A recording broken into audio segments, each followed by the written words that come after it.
Today we're going to talk about how to keep patients coming back into your practice on a routine basis. Hi, I'm Janice Wheeler, and I wanted to talk to you today about how to keep patients coming back on a routine basis. Your recall system, your reminder system, whatever profession you are, there may be different words for it, reactivation for some professions, and so on. So the whole point is you've got patients, and you've got to understand that you know a lot about your profession and your patient usually does not. And one of the things that they can be very undereducated on is why they need to come back on a routine basis for more service. Not just because there's a problem, okay, fine, they understand that, gotta come back and deal with that issue. But on the recall system or the reminder system, why do they come back for that? Until I got into this business 32 years ago and started consulting and training people, I actually didn't know as a patient why that was. I just thought if for instance, for dentistry, I thought if a tooth broke, you just call your dentist and go and see them. But getting my teeth cleaned, that was almost never done. I don't know, I had some pretty old-fashioned dentists at the time, I think, because they didn't really do cleanings per se. So luckily for me, I broke a tooth shortly after we started this business, and I went and saw one of my clients who was trained by us, and he educated me on what I needed to do. Because my mouth was a bit of a mess as a result of the past neglect, and so I had to come every 3 months for a few years to get things back in shape again before it went back to 6 months. But it took educating me, because it isn't the most pleasant thing that I had to go through. Things were a mess and it hurt, and I don't take freezing, and so on and so on.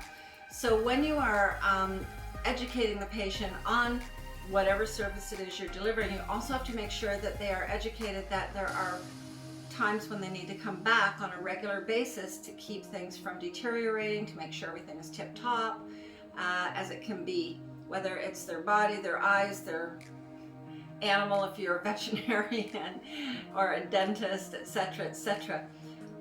These are important educational points, because the patient just don't assume that patients know about this. All right, they don't necessarily know why.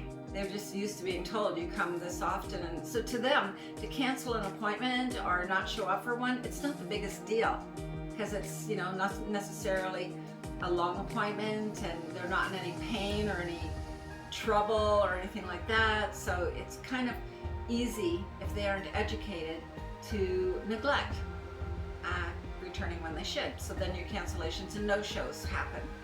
So that's the first step. Educate, educate, educate, and reaffirm when appointments are being made, and when they are being followed up on to confirm for their appointments 2 weeks before and a couple of days before.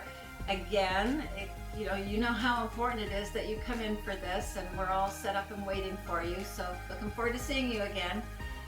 That kind of thing could be added into the speech of your staff when they're confirming people.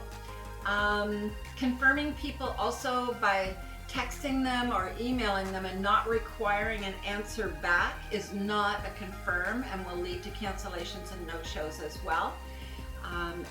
Most of the automatic systems connected to computers nowadays that are sending out the emails and the texts do have the facility for a reply to come back to say, yes, I got the message, yes, I will be there.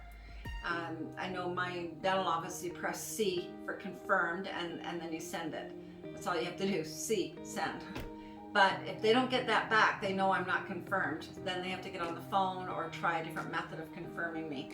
So these are important things to know as well if you want to make sure patients are always coming back. And now let's say they've missed their appointment. So you're going to phone them and not rip their face off, because you want them to come back. So you want to deal with them, however, in a very empathetic way.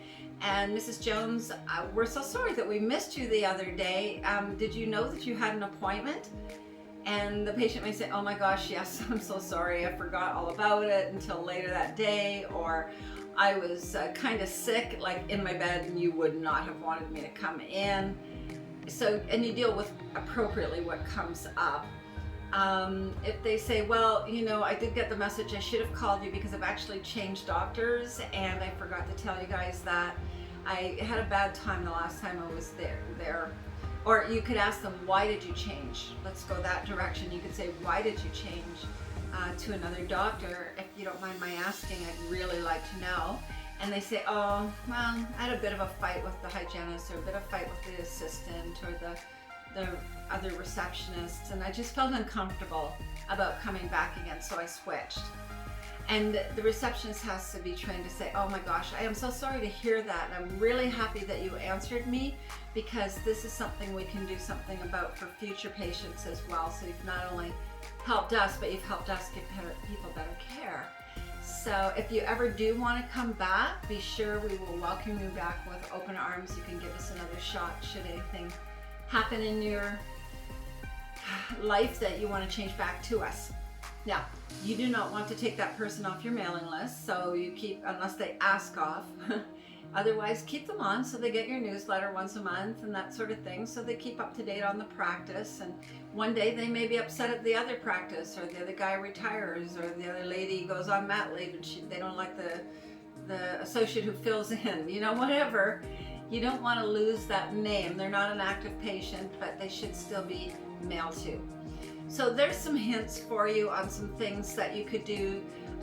You want to reactivate wherever you can, where somebody has fallen off. I'm not talking about cancellation policies or anything like that. I have another video on that, because cancellation policy is a very good thing to have to prevent people from not showing up or canceling.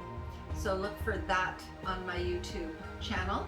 And on my website also, amican, AMICAN.com, we also have articles on cancellations and no-shows. So have a look at those. Meanwhile, subscribe to our channel. I talk regularly on almost any aspect of running a practice. I think I've got over 100 YouTube videos up there now. And so subscribe to the channel and watch out for future ones, and give us a like and share this with your friends. There, I've done my duty. Thank you for being with me today. Bye for now. To get your practice analyzed, contact the Art of Management at 416-466-6217.